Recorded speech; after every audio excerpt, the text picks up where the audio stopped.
Radhe Krishna. Good morning সবাইকে। আজকের সকালটা শুরু করলাম গরম জল দিয়ে মধু খেয়ে। তারপর আমি এখানে সকালে ওটা খাওয়ার পর এখানে রসনা আগে থেকেই বানিয়ে রেখেছিলাম, সেটাই কিন্তু এখানে চিনি আর নুনটা মেশাবো, মিশিয়ে তারপর সবাইকে দেবো। যেহেতু মার সুগার, তাই জন্য মার কিন্তু শুধু বিট নুন দিয়ে আমি এখানে রসনাটা বানিয়ে দিলাম। একটু চেক করে দেখলাম কেমন লাগছে।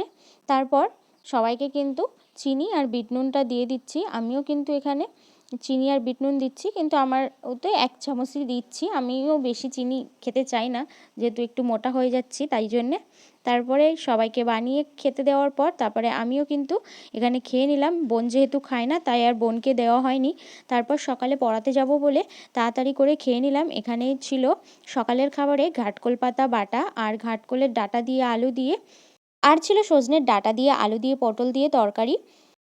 আজ যেহেতু মঙ্গলবার, তাই আমাদের নিরামিষ। বাই, আবার দেখা হবে নতুন ভিডিও।